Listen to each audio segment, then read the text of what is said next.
ನಮಸ್ಕಾರ, ಈ ನ್ಯೂಸ್ ಟಿವಿಗೆ ಸ್ವಾಗತ. ನಾನು ಶ್ರಾವಣಿ. ಮೊದಲಿಗೆ ಹೆಡ್ಲೈನ್ಸ್. ಮೈಕ್ರೋ ಫೈನಾನ್ಸ್ ಕಂಪನಿಗಳಿಂದ ಮಹಿಳೆಯರು ಮತ್ತು ರೈತರಿಗೆ ಕಿರುಕುಳ ಕ್ರಮಕ್ಕೆ ಆಗ್ರಹಿಸಿ ರೈತ ಸಂಘ ಹಸಿರು ಸೇನೆ ಪದಾಧಿಕಾರಿಗಳಿಂದ ಕಚೇರಿಗೆ ಮುತ್ತಿಗೆ ಹಾಕಿ ಪ್ರತಿಭಟನೆ. ಶಾಸಕ ಸ್ಥಾನದಲ್ಲಿಯೇ ನನಗೆ ತೃಪ್ತಿ ಇದೆ, ಜಿಲ್ಲೆಯ ಹಿರಿಯರಿಗೆ ಸಚಿವ ಸ್ಥಾನ ನೀಡಿ ಶಾಸಕ ಪ್ರದೀಪ್ ಈಶ್ವರ್. ಕನ್ನಡ ಧ್ವಜಸ್ತಂಭ ತೆರವುಗೊಳಿಸಿ ಅಪಮಾನ, ನಾಡದ್ರೋಹಿ ಮರಾಠಿಗರಿಗೂ ನಿಮಗೂ ಏನು ವ್ಯತ್ಯಾಸ, ಮರುಸ್ಥಾಪಿಸುವಂತೆ ಕರವೇ ರಾಜ್ಯಾಧ್ಯಕ್ಷ ನಾರಾಯಣಗೌಡ ಒತ್ತಾಯ.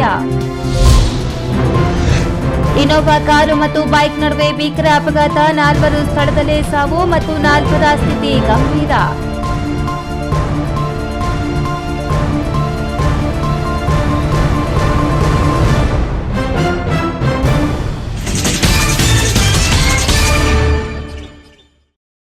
ವಾರ್ತೆಗಳ ವಿವರ. ಮೈಕ್ರೋ ಫೈನಾನ್ಸ್ ಕಂಪನಿಗಳು ಮಹಿಳೆಯರು, ರೈತರು, ಜನಸಾಮಾನ್ಯರಿಂದ ಸಾಲ ಬಡ್ಡಿ ವಸೂಲಾತಿ ನೆಪದಲ್ಲಿ ಪ್ರತಿನಿತ್ಯ ಕಿರುಕುಳ ನೀಡುತ್ತಿದ್ದು, ಮೈಕ್ರೋ ಫೈನಾನ್ಸ್ ಕಂಪನಿಗಳ ವಿರುದ್ಧ ಸೂಕ್ತ ಕ್ರಮ ಜರುಗಿಸಬೇಕೆಂದು ಒತ್ತಾಯಿಸಿ ಕರ್ನಾಟಕ ರಾಜ್ಯ ರೈತ ಸಂಘ ಹಾಗೂ ಹಸಿರು ಸೇನೆ ಪದಾಧಿಕಾರಿಗಳು ಚಿಂತಾಮಣಿ ತಾಲೂಕು ಕಚೇರಿಗೆ ಮುತ್ತಿಗೆ ಹಾಕಿ ಪ್ರತಿಭಟನೆ ನಡೆಸಿದರು.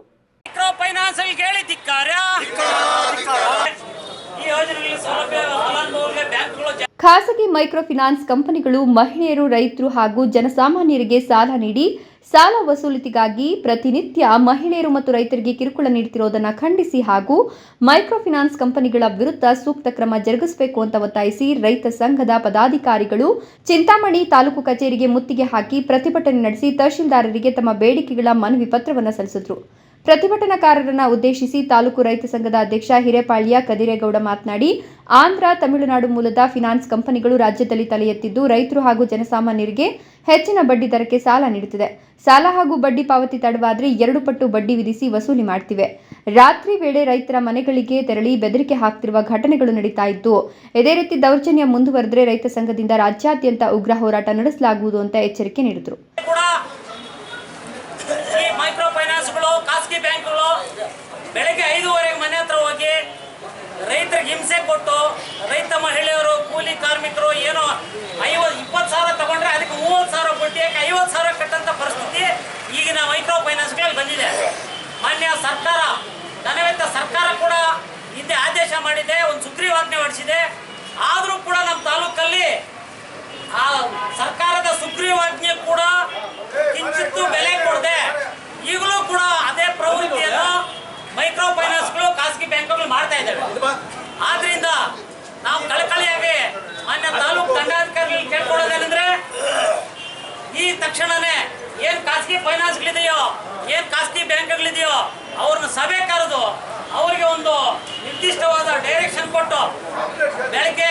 ಪ್ರತಿಭಟನೆಯಲ್ಲಿ ರೈತ ಸಂಘದ ರಾಜ್ಯ ಮುಖಂಡ ರಘುನಾಥ ರೆಡ್ಡಿ, ಜಿಲ್ಲಾ ಗೌರವಾಧ್ಯಕ್ಷ ವೆಂಕಟಸುಬ್ಬರೆಡ್ಡಿ, ಜಿಲ್ಲಾ ಸಂಚಾಲಕ ಗಂಗುಲಪ್ಪ, ರವೀಂದ್ರಗೌಡ, ನಾರಾಯಣಸ್ವಾಮಿ, ಶಿವಾರೆಡ್ಡಿ, ರಾಮಚಂದ್ರಪ್ಪ, ವೆಂಕಟೇಶಪ್ಪ ಭಾಗವಹಿಸಿದ್ರು. ಬಿದೇವಪ್ಪ, ಈ ನ್ಯೂಸ್ ಟಿವಿ, ಚಿಂತಾಮಣಿ. ಜಿಲ್ಲಾ ಕೇಂದ್ರ ಚಿಕ್ಕಬಳ್ಳಾಪುರದಲ್ಲಿ ನೂತನವಾಗಿ ನಿರ್ಮಾಣವಾಗುತ್ತಿರುವ ಕನ್ನಡ ಭವನ ಹೆಸರಿನಲ್ಲಿ ಯಾವುದೇ ಬದಲಾವಣೆ ಇರುವುದಿಲ್ಲ. ಜಿಲ್ಲಾ ಉಸ್ತುವಾರಿ ಸಚಿವರು ಆ ಭವನಕ್ಕೆ ಕನ್ನಡ ಭವನ ಎಂದು ನಾಮಕರಣ ಮಾಡಲು ಮುಂದಾಗಿರುವುದು ಸಮಂಜಸವಾಗಿದೆ. ಇದರಲ್ಲಿ ಯಾವುದೇ ಗೊಂದಲ ಬೇಡ ಎಂದು ಶಾಸಕ ಪ್ರದೀಪ್ ಈಶ್ವರ್ ತಿಳಿಸಿದರು.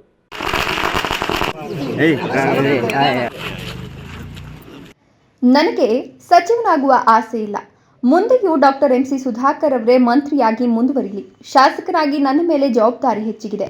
ಅದನ್ನು ನಿಭಾಯಿಸಲು ಬದ್ಧತೆಯಿಂದ ಕಾರ್ಯನಿರ್ವಹಿಸ್ತಾ ಇದ್ದು, ಹಾಗೇನಾದರೂ ಸಚಿವ ಸ್ಥಾನ ನನ್ನ ಸಮುದಾಯಕ್ಕೆ ಒಲಿದು ಬಂದರೆ ಹಿರಿಯರಾದ ಸೀತಾರಾಮ್ಗೆ ನೀಡಲಿ ಅಥವಾ ರಕ್ಷಾರಾಮಯ್ಯ ಅವರನ್ನ MLC ಮಾಡಿ ಸಚಿವ ಸ್ಥಾನ ನೀಡಲಿ ಅಂತ ಶಾಸಕ ಪ್ರದೀಪ್ ಈಶ್ವರ್ ಸುದ್ದಿಗಾರರಿಗೆ ತಿಳಿಸಿದರು. ಚಿಕ್ಕಬಳ್ಳಾಪುರ ತಾಲೂಕಿನ ಜಡಲತಿಮ್ಮನಹಳ್ಳಿಯಲ್ಲಿ 2 ಕೋಟಿ ರೂಪಾಯಿ ವೆಚ್ಚದಲ್ಲಿ ರಸ್ತೆ ಕಾಮಗಾರಿಗೆ ಶಂಕುಸ್ಥಾಪನೆ ನೆರವೇರಿಸಿದ ನಂತರ ಸುದ್ದಿಗಾರರೊಂದಿಗೆ ಶಾಸಕ ಪ್ರದೀಪ್ ಈಶ್ವರ್ ಮಾತನಾಡಿ, ನನ್ನ ಅಭಿಮಾನಿಗಳು, ಬೆಂಬಲಿಗರು ನಾನು ಸಚಿವನಾಗಬೇಕೆಂದು ಒತ್ತಾಯಿಸ್ತಾ ಇದ್ದು ಅವರ ಪ್ರೀತಿಗೆ ಚಿರಋಣಿಯಾಗಿರ್ತೇನೆ. ಆದರೆ ನನಗೆ ಸಚಿವನಾಗುವ ಇಚ್ಛೆ ಇಲ್ಲ ಅಂದರು. ಮತ್ತೆ ಕ್ಲಾರಿಟಿ ಕೊಡ್ತಿದ್ದೀನಿ. 5 ವರ್ಷ MC ಸುಧಾಕರ್ ಸಾಹೇಬ್ರೆ ಮಿನಿಸ್ಟರ್ ಮುಂದುವರಿಯುತ್ತಾರೆ. ನನಗೆ ಯಾವುದೇ ಆಸೆ, ಆಕಾಂಕ್ಷೆ ಇಲ್ಲ. ಈ ಪ್ರಶ್ನೆನ ಮತ್ತೆ ರಿಪೀಟ್ ಮಾಡಿ ಸರ್. ನೋಡಿ, ತಪ್ಪೇನಿಲ್ಲ. ಅದು ಅವ್ರವ್ರ ಆಸೆ ಅವ್ರವ್ರಿಗಿರುತ್ತೆ. ಆಸೆ ನನಗಿರ್ಬೇಕಲ್ಲ. ನನಗೆ ಮಿನಿಸ್ಟರ್ ಆಗಬೇಕು ಅಂತ ಆಸೆ ಇಲ್ಲ. MLA ಆಗಿರೋದೇ ದೊಡ್ಡದಣ್ಣ, ಈ ಕೆಲಸ ಮಾಡೋದೇ ಕಷ್ಟ ಇದೆ. ಇನ್ನು ಮಿನಿಸ್ಟರ್ ಆಗಿ ಸ್ಟೇಟಲ್ಲಿ ನಾನೆಲ್ಲ ಸುತ್ತಲಿ. ಬೆಂಬಲಿಗರಿಗೆ ಥ್ಯಾಂಕ್ಸ್ ಹೇಳ್ತೀನಿ, ನನ್ನ ಮೇಲೆ ನೀವು ಪ್ರೀತಿ ಇಟ್ಟಿದ್ದೀರ. ನಾನು ನಮ್ಮ ಸಮುದಾಯದಲ್ಲಿ ನಾನು ಒಬ್ಬನೇ ಇಲ್ಲ, ನಮ್ಮ ಸೀತಾರಾಮಣ್ಣ ಇದೆ. ಹಂಗೇನಾದರೂ ಸಮುದಾಯದಲ್ಲಿ ಕೊಟ್ಟರೆ ನಮ್ಮ ಸೀತಾರಾಮಣ್ಣ ಕೊಡಲಿ, MS ರಾಮಯ್ಯ ಕುಟುಂಬಕ್ಕೆ ನಾನು ಇನ್ನೂ ಇಷ್ಟಪಡ್ತೀನಿ. ನಾನು ಒಂದು ಆಸೆ ಹೇಳ್ತೀನಿ, ಸಮುದಾಯದಲ್ಲಿ ಕೊಡಬೇಕು ಅಂದರೆ ರಕ್ಷಾರಾಮಯ್ಯ ಅವ್ರನ್ನ MLC ಮಾಡಿ ಅವ್ರನ್ನ ಮಿನಿಸ್ಟರ್ ಮಾಡಲಿ ಅಂತ ನಾನು ಬಯಸ್ತೀನಿ. ಸಮುದಾಯದ ಹಿರಿಯರು ಬೆಳಿಬೇಕು, ಅವ್ರದ್ದೊಂದು ಲೀಗಸಿ ಇದೆ. ನಾನು ಮೊನ್ನೆ ಬಂದು ಗೆದ್ದುಬಿಟ್ಟು ಮಿನಿಸ್ಟರ್ ಆಗಬೇಕು ಅಂದರೆ ರಕ್ಷಾರಾಮಯ್ಯ ಅವ್ರನ್ನ MLC ಮಾಡಿ ಮಿನಿಸ್ಟರ್ ಮಾಡಲಿ, ಇಲ್ಲ ಸೀತಣ್ಣನ ಮಿನಿಸ್ಟರ್ ಮಾಡಲಿ. ನನ್ನ ಬೆಂಬಲ ಇದೆ. ನಿಮ್ಗೆ ಆಸೆ ಇಲ್ಲ? ನನಗೆ ಖಂಡಿತವಾಗೂ ಇಲ್ಲ, ನಾನು ಆಗೋದು ಇಲ್ಲ, ನನಗೆ ಬೇಡ ಗುರು. ವಿಧಾನಸಭಾ ಕ್ಷೇತ್ರದಲ್ಲಿ ಗ್ರಾಮೀಣ ಪ್ರದೇಶದ ರಸ್ತೆಗಳನ್ನು ಅಭಿವೃದ್ಧಿಪಡಿಸುವ ಸಲುವಾಗಿ ಈಗಾಗಲೇ ಅನೇಕ ಗ್ರಾಮಗಳಲ್ಲಿ ರಸ್ತೆಗಳ ಅಭಿವೃದ್ಧಿಗೆ ಶಂಕುಸ್ಥಾಪನೆಗಳು ನಡೆದಿದ್ದು, ಈ ನಿಟ್ಟಿನಲ್ಲಿ ತಾಲೂಕಿನ ಜಡಲತಿಮ್ಮನಹಳ್ಳಿಯಿಂದ ರಾಷ್ಟ್ರೀಯ ಹೆದ್ದಾರಿವರೆಗೆ ಸಂಪರ್ಕ ರಸ್ತೆ ಹಾಗೂ ಜಡಲತಿಮ್ಮನಹಳ್ಳಿಯಿಂದ ನಂದಿ ಗ್ರಾಮಕ್ಕೆ ಸಂಪರ್ಕ ರಸ್ತೆಗೆ 2 ಕೋಟಿ ರೂಪಾಯಿ ಮೀಸಲಿರಿಸಲಾಗಿದೆ ಅಂತ ಕ್ಷೇತ್ರದ ಶಾಸಕ ಪ್ರದೀಪ್ ಈಶ್ವರ್ ತಿಳಿಸಿದರು. CC ರಸ್ತೆ ಇದು ಮಾಡೋದ್ರಿಂದ ನಾನೇ ನೋಡಿದೆ, ತುಂಬ ಹಳ್ಳಿಗಳಿದೆ, ಭಾಳಷ್ಟು ಜನ ಬೀಳ್ತಿದ್ರು. ಏನಿಲ್ಲ, ಒಂದು ವಿಷನ್ ಇಟ್ಕೊಂಡ್ರೆ ಏನು ಬೇಕಾದರೂ ಮಾಡ್ಬೋದು. ಕಂದ್ವಾರ ರಸ್ತೆ ಯಾಕೆ 10 ವರ್ಷದಿಂದ ಆಗಲಿಲ್ಲ? ಜಡಲ್ತಿಮ್ನಳ್ಳಿ ರಸ್ತೆ ಯಾಕೆ 10 ವರ್ಷದಿಂದ ಆಗಲಿಲ್ಲ? ದಿನ್ನೆಹೊಸಳ್ಳಿ ರಸ್ತೆ ಯಾಕೆ 10 ವರ್ಷದಿಂದ ಆಗಲಿಲ್ಲ? ಮುಷ್ಟೂರು ರಸ್ತೆ ಯಾಕೆ 10 ವರ್ಷದಿಂದ ಆಗಲಿಲ್ಲ? ಯಾಕೆಂದರೆ ಈ 4 ರಸ್ತೆಗೆ 20-25 ಕೋಟಿ ಬೇಕು. 20-25 ಕೋಟಿ 4 ರಸ್ತೆ ಮೇಲೆ ಹಾಕಿದ್ರೆ ಹಳ್ಳಿಗಳಿಗೆ ಏನಪ್ಪ ಹಾಕೋದು ಅನ್ನೋದು ಭಾಳಷ್ಟು ಜನಕ್ಕೆ ಅಭದ್ರತೆ ಇರುತ್ತೆ. ನನಗೆ ಅಭದ್ರತೆ ಇಲ್ಲ, ನನಗೆ ಅನುದಾನ ತರುತ್ತೆ. ಸರ್ಕಾರದಲ್ಲಿ ನನ್ನ ಸಚಿವರಿಗೆ, ಮುಖ್ಯಮಂತ್ರಿಗಳಿಗೆ, ಉಪಮುಖ್ಯಮಂತ್ರಿಗಳ ಮೇಲೆ ನನ್ನ ಮೇಲೆ ಪ್ರೀತಿ ಇದೆ. ನಾನು ಕೇಳಿದಷ್ಟು ಅನುದಾನ ಅವ್ರು ಕೊಡ್ತಾರೆ, ಅನುದಾನ ತರ್ತೀವಿ. ಕಳೆದ 10 ವರ್ಷಗಳಿಂದಲೂ ಕ್ಷೇತ್ರದಲ್ಲಿ ಹಲವಾರು ಗ್ರಾಮೀಣ ಪ್ರದೇಶದ ರಸ್ತೆಗಳು ಹಾಳಾಗಿದ್ದು, ಸಾಕ್ಷಾತ್ ವೀಕ್ಷಿಸಿದ ನಂತರ ಗ್ರಾಮೀಣ ರಸ್ತೆಗಳ ಅಭಿವೃದ್ಧಿಗೆ ಪ್ರಥಮ ಆದ್ಯತೆ ನೀಡುವ ನಿಟ್ಟಿನಲ್ಲಿ ಈಗಾಗಲೇ ಎಲ್ಲೆಡೆ ಗ್ರಾಮೀಣ ಪ್ರದೇಶಗಳ ಭಾಗಗಳಲ್ಲಿ ಶಂಕುಸ್ಥಾಪನೆಗಳು ನಡೀತಾ ಇದ್ದು, ಇನ್ನು 2-3 ತಿಂಗಳ ಒಳಗಾಗಿ ಗ್ರಾಮೀಣ ಪ್ರದೇಶದ ಎಲ್ಲ ರಸ್ತೆಗಳು ಅಭಿವೃದ್ಧಿಯಾಗಲಿವೆ ಎಂದರು. ಈ ಸಂದರ್ಭದಲ್ಲಿ ಕಾಂಗ್ರೆಸ್ ಮುಖಂಡರುಗಳಾದ ಜಿಲ್ಲಾ ಪಂಚಾಯತ್ ಮಾಜಿ ಸದಸ್ಯ KM ಮುನೇಗೌಡ, ದಲಿತ ಸಂಘರ್ಷ ಸಮಿತಿ ರಾಜ್ಯ ಸಂಘಟನಾ ಸಂಚಾಲಕ ಸುಧಾ ವೆಂಕಟೇಶ್, ಮಂಡಿಕಲ್ ಮಂಚೇನಹಳ್ಳಿ ಬ್ಲಾಕ್ ಕಾಂಗ್ರೆಸ್ ಅಧ್ಯಕ್ಷ ನಾಗಭೂಷಣ್, ವರ್ಣ ಸೇವಾ ಟ್ರಸ್ಟ್ ಅಧ್ಯಕ್ಷರಾದ ಉಮೇಶ್, JCB ಮಂಜು ಇತರರು ಜೊತೆಗಿದ್ದರು. ಕ್ಯಾಮರಾ ಪರ್ಸನ್ ಅಶ್ವಥ್ ಜೊತೆ KS ನಾರಾಯಣಸ್ವಾಮಿ, ಈ ನ್ಯೂಸ್ ಟಿವಿ, ಚಿಕ್ಕಬಳ್ಳಾಪುರ.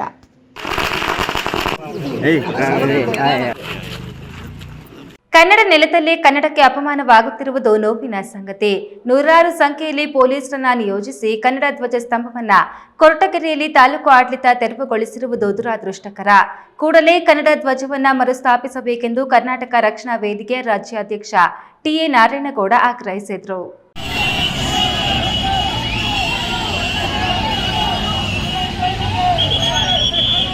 ಕನ್ನಡ ಧ್ವಜ ತೆರವುಗೊಳಿಸಿದ್ದನ್ನು ಖಂಡಿಸಿ ತುಮಕೂರು ಜಿಲ್ಲೆ ಕೊರಟಗೆರೆ ತಾಲೂಕಿನಲ್ಲಿ ಕರ್ನಾಟಕ ರಕ್ಷಣಾ ವೇದಿಕೆ ಕಾರ್ಯಕರ್ತರಿಂದ ಬೃಹತ್ ಪ್ರತಿಭಟನೆ, ಬೈಕ್ ರ್ಯಾಲಿ ನಡೆಸಲಾಯಿತು. ಕೆಲವು ದಿನಗಳ ಹಿಂದೆ ಬಸ್ ನಿಲ್ದಾಣ ಸಮೀಪವಿದ್ದ ಬೃಹತ್ ಕನ್ನಡ ಧ್ವಜವನ್ನು ತಾಲೂಕು ಆಡಳಿತ ರಾತ್ರೋರಾತ್ರಿ ನೂರಾರು ಪೊಲೀಸರನ್ನ ಭದ್ರತೆಗೆ ನಿಯೋಜಿಸಿಕೊಂಡು ತೆರವುಗೊಳಿಸಲಾಗಿತ್ತು. ಇದು ಕನ್ನಡಿಗರಲ್ಲಿ ಆಕ್ರೋಶಕ್ಕೆ ಕಾರಣವಾಗಿದ್ದು, ಕನ್ನಡ ನೆಲದಲ್ಲೇ ಮರಾಠಿಗರ ರೀತಿ ವರ್ತಿಸಿರುವುದು ದುರಾದೃಷ್ಟ. ಕನ್ನಡ ವಿರೋಧಿ ಅಧಿಕಾರಿಗಳ ಧೋರಣೆಯನ್ನ ಖಂಡಿಸಿ ನಡೆಸಿದ ಪ್ರತಿಭಟನೆಯಲ್ಲಿ ಮಾತನಾಡಿದ ಕರ್ನಾಟಕ ರಕ್ಷಣಾ ವೇದಿಕೆ ರಾಜ್ಯಾಧ್ಯಕ್ಷ TA ನಾರಾಯಣಗೌಡ, ಕನ್ನಡ ನೆಲದಲ್ಲೇ ಕನ್ನಡ ಬಾವುಟ ತೆಗೆಸಿರುವುದಕ್ಕೆ ಹೋರಾಟ ನಡೆಸುತ್ತಿರುವುದು ದುರಾದೃಷ್ಟ. ಸ್ವಾಭಿಮಾನಿ ಕನ್ನಡಿಗರು ಧ್ವನಿ ಎತ್ತಬೇಕು, ಕನ್ನಡ ಧ್ವಜವನ್ನ ಮರುಸ್ಥಾಪನೆ ಮಾಡಬೇಕು. ಸಜ್ಜನ ರಾಜಕಾರಣಿ ಎನಿಸಿಕೊಂಡಿರುವ ಡಾಕ್ಟರ್ G. ಪರಮೇಶ್ವರ್ ಅವರ ಕ್ಷೇತ್ರದಲ್ಲೇ ಈ ಘಟನೆ ನಡೆದಿರುವುದು ಕನ್ನಡಿಗರಿಗೆ ಅಪಮಾನ ಎಂದು ಆಕ್ರೋಶ ವ್ಯಕ್ತಪಡಿಸಿದರು. ಹಾಗಾಗಿ ಅದು ಯಾವ ಕಾರಣಕ್ಕೆ ಧ್ವಜಸ್ತಂಭದ ತೆರವು ಆಯಿತು ನನಗೆ ಗೊತ್ತಿಲ್ಲದ ವಿಚಾರ.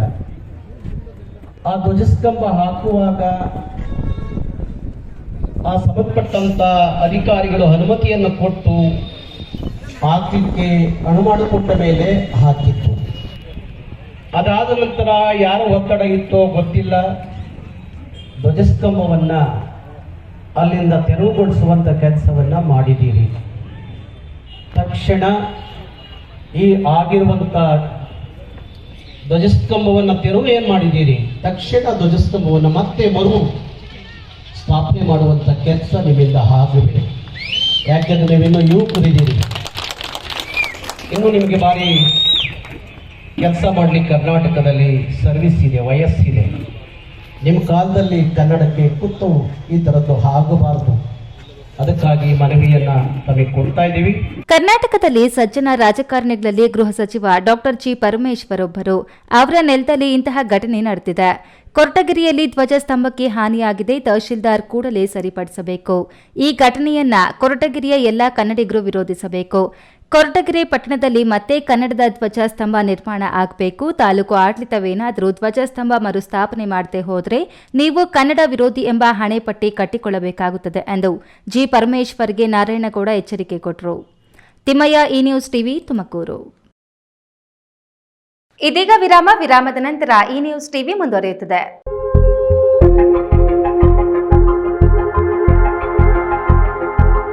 ತಾಯಿಯಾಗುವ ಸಂಭ್ರಮ ನಾವು ಹೊತ್ತು ತರುತ್ತಿದ್ದೇವೆ. ಅಂತಾರಾಷ್ಟ್ರೀಯ ಮಹಿಳಾ ದಿನಾಚರಣೆ ಪ್ರಯುಕ್ತ ಮಾ ಫರ್ಟಿಲಿಟಿ ಸೆಂಟರ್ ಯಲಹಂಕ ಬೆಂಗಳೂರು ಇವರ ಸಹಯೋಗದಲ್ಲಿ ಡಾಕ್ಟರ್ ದೀಪ್ತಿ ಜೆ ಪ್ರಶಾಂತ್, ಸ್ತ್ರೀರೋಗ ಹಾಗೂ ಬಂಜಿತನ ತಜ್ಞರು ಇವರ ನೇತೃತ್ವದಲ್ಲಿ ಉಚಿತ ಬಂಜಿತನ ತಪಾಸಣೆ ಶಿಬಿರ ದಿನಾಂಕ 8 ಮಾರ್ಚ್ 2025 ಬೆಳಿಗ್ಗೆ 10 ರಿಂದ ಮಧ್ಯಾಹ್ನ 1 ಗಂಟೆವರೆಗೆ. ಸ್ಥಳ ಅಭಯ ಆಸ್ಪತ್ರೆ, ಕರ್ನಾಟಕ ಬ್ಯಾಂಕ್ ಹತ್ತಿರ, ಚಿಕ್ಕಬಳ್ಳಾಪುರ. ಮಾರ್ಚ್ 8 ರಿಂದ ಮಾರ್ಚ್ 31ರವರೆಗೆ. ಕೂಡಲೇ ಕರೆ ಮಾಡಿ ನೋಂದಾಯಿಸಿ. ನನ್ನ ಕನಸು ಡಾಕ್ಟರ್ ಆಗೋದು. ಡಾಕ್ಟರ್ ಆಗೋದು ನನ್ನ ಕನಸು. ಮಗಳು ಡಾಕ್ಟರ್ ಆಗಲಿ ಅನ್ನೋದು ನನ್ನ ಕನಸು. ಕನಸು ಎಲ್ಲರಿಗೂ ಇರುತ್ತದೆ. ಇಂಕ ಡಾಕ್ಟರ್ ಓಡ್ಪಂದು ಭಾರಿ ಆಸೆ ಉಂಡು. ಮೆಡಿಕಲ್ ಓದೋಣ ನಡ ಸ್ವಪ್ನ. ಮಕ್ಕಸು ಚಿಕ್ಕ ಸಪನ ಡಾಕ್ಟರ್ ಜಾವ್ ಕಾಮೂಣ. ಕನಸು ಎಲ್ಲೆಲ್ಲೂ ಇರುತ್ತದೆ. ಮೆಡಿಕಲ್ ಓದುವುದು ನನ್ನ ಕನಸು. ನನ್ನ ಮಗನು ಡಾಕ್ಟರ್ ಆಗ್ಬೋದೇನ್ರಿ? ನನ್ನ ಕನಸು ಡಾಕ್ಟರ್ ಆಗೋದು. ಕನಸು ಎಲ್ಲರ ಹಕ್ಕು. ಆದರೆ ಕನಸು ನನಸಾಗಲು ಬೇಕು ನಂಬಿಕೆ, ಛಲ ಮತ್ತು ಪರಿಶ್ರಮ. Neat academy. ದ್ವಿತೀಯ PUC ವಿದ್ಯಾರ್ಥಿಗಳೇ, ಏಮ್ಸ್ ಅಕಾಡೆಮಿಯಿಂದ ಚಿಕ್ಕಬಳ್ಳಾಪುರದಲ್ಲಿ ನೀಟ್ CET ಕ್ರಾಶ್ ಕೋರ್ಸ್ ಆರಂಭಿಸಲಾಗಿದೆ. ಪ್ರತಿದಿನ 9:30 ರಿಂದ ಸಂಜೆ 6 ಗಂಟೆವರೆಗೆ ನಿರಂತರ 24 ದಿನಗಳು KSET ಮತ್ತು 36 ದಿನಗಳು ನೀಟ್ಗೆ ತರಬೇತಿ ನೀಡಲಾಗುವುದು. CET ನೀಟ್ ಅನುಭವಿ ಉಪನ್ಯಾಸಕರಿಂದ ಬೋಧಿಸಲಾಗುವುದು ಮತ್ತು ಮೈಕ್ರೋ ಶೆಡ್ಯೂಲ್ನಂತೆ ಪ್ರತಿದಿನ ಮಾಕ್ ಟೆಸ್ಟ್ಗಳನ್ನು ನಿರ್ವಹಿಸಲಾಗುತ್ತದೆ. ನಮ್ಮದೇ ಆದ ಯುನಿಕ್ ಸ್ಟಡಿ ಮೆಟೀರಿಯಲ್ ನೀಡಲಾಗುತ್ತದೆ ಮತ್ತು ಚಿಕ್ಕಬಳ್ಳಾಪುರ ಬಸ್ ಸ್ಟಾಪ್ ಇಂದ ಉಚಿತ ಬಸ್ ಸೌಲಭ್ಯವಿರುತ್ತದೆ. ಕೋರ್ಸ್ ಫೀ 9,000 ಮಾತ್ರ. ನಮ್ಮಲ್ಲಿ ಕೋಚಿಂಗ್ ಪಡೆದ ವಿದ್ಯಾರ್ಥಿಗಳು CET ನೀಟ್ನಲ್ಲಿ ಉತ್ತಮ ಅಂಕ ಪಡೆದು ಟಾಪ್ 10 ಕಾಲೇಜುಗಳಲ್ಲಿ ದಾಖಲಾತಿ ಪಡೆದಿರುತ್ತಾರೆ. ಮಾರ್ಚ್ 20 ರಿಂದ ತರಗತಿಗಳು ಆರಂಭವಾಗಲಿದೆ. ಹಿಂದೆ ಸಂಪರ್ಕಿಸಿ. Aims academy, Newton integrated PU college, Chikkaballapur. Mobile ಸಂಖ್ಯೆ 7975827343 ಮತ್ತು 9538619055. ವಿರಾಮದ ನಂತರ ಈ ನ್ಯೂಸ್ ಟಿವಿಗೆ ಸ್ವಾಗತ. ಇನೋವಾ ಕಾರು ಮತ್ತು ಬೈಕ್ ನಡುವೆ ಭೀಕರ ಅಪಘಾತ ಸಂಭವಿಸಿ 4 ಮೃತಪಟ್ಟಿರುವ ದಾರುಣ ಘಟನೆ ಕೋಲಾರ ಜಿಲ್ಲೆ ಬಂಗಾರಪೇಟೆ ಬಳಿಯ ಚೆನ್ನೈ ಬೆಂಗಳೂರು ಎಕ್ಸ್ಪ್ರೆಸ್ ಹೆದ್ದಾರಿಯಲ್ಲಿ ಸಂಭವಿಸಿದೆ.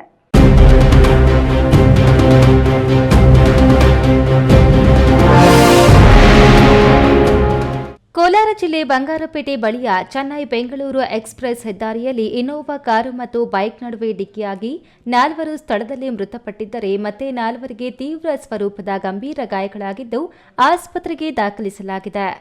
ಅತಿ ವೇಗವೇ ಅಪಘಾತಕ್ಕೆ ಪ್ರಮುಖ ಕಾರಣವಾಗಿದೆ. ಅಪಘಾತದ ರಭಸಕ್ಕೆ ಬೈಕ್ ಹಾಗೂ ಕಾರು ನಜ್ಜುಗುಜ್ಜಾಗಿದೆ. ಕಾರ್ನಲ್ಲಿದ್ದ KGF ತಾಲೂಕಿನ ಕಮ್ಮಸಂದ್ರ ಗ್ರಾಮದ 45 ವರ್ಷದ ಮಹೇಶ್, 2 ವರ್ಷದ ಉದ್ವಿತಾ, 60 ವರ್ಷದ ರತ್ನಮ್ಮ ಹಾಗೂ ಬೈಕ್ ಸವಾರ ಮೃತ ದುರ್ದೈವಿಗಳು ಎಂದು ಗುರುತಿಸಲಾಗಿದೆ. ಸುಷ್ಮಿತಾ ವಿರುದ್ಧ ಸುಜಾತ, ಸುನಿಲ್ ಎಂಬುವವರು ಗಂಭೀರವಾಗಿ ಗಾಯಗೊಂಡಿದ್ದಾರೆ. ಬೆಂಗಳೂರಿನಿಂದ ವಾಪಸ್ ಗ್ರಾಮಕ್ಕೆ ತೆರಳುವ ವೇಳೆ ಅಪಘಾತ ನಡೆದಿದೆ. ಮೃತರ ಸಂಬಂಧಿಕರ ಆಕ್ರಂದನ ಮುಗಿಲು ಮುಟ್ಟಿದೆ. ಬಂಗಾರಪೇಟೆ ಪೊಲೀಸ್ ಠಾಣೆ ವ್ಯಾಪ್ತಿಯಲ್ಲಿ ಈ ಘಟನೆ ನಡೆದಿದೆ. Satish, A news TV, Kolar.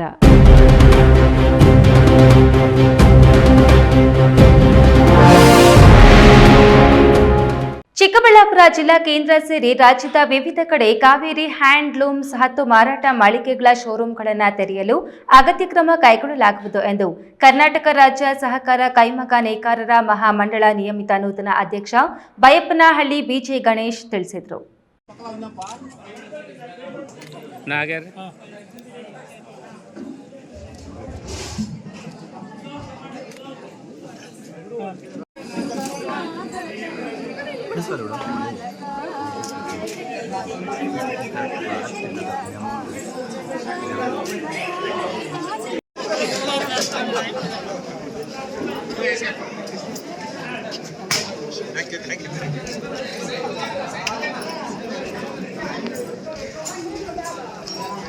Karnataka ರಾಜ್ಯ ಸಹಕಾರ ಕೈಮಗ್ಗ ನೇಕಾರರ ಮಹಾಮಂಡಳ ನಿಗಮದ ಕಾವೇರಿ ಹ್ಯಾಂಡ್ಲೂಮ್ನ ಅಧ್ಯಕ್ಷ ಸ್ಥಾನಕ್ಕೆ ನಡೆದ ಚುನಾವಣೆಯಲ್ಲಿ ಶಿಡ್ಲಘಟ್ಟ ತಾಲೂಕು ಬಯಪನಹಳ್ಳಿಯ ಬಿಜೆ ಗಣೇಶ್ ಆಯ್ಕೆಯಾಗಿದ್ದು, ಅಧ್ಯಕ್ಷರಾದ ನಂತರ ಮೊದಲಿಗೆ ಹುಟ್ಟೂರು ಬಯಪನಹಳ್ಳಿಗೆ ಬಂದಾಗ ಗ್ರಾಮಸ್ಥರು ಆರತಿ ಬೆಳಗ್ಗೆ ಪಟಾಕಿ ಸಿಡಿಸಿ ಹೂಹಾರ ಹಾಕಿ ಸಂಭ್ರಮದಿಂದ ಬರಮಾಡಿಕೊಂಡರು.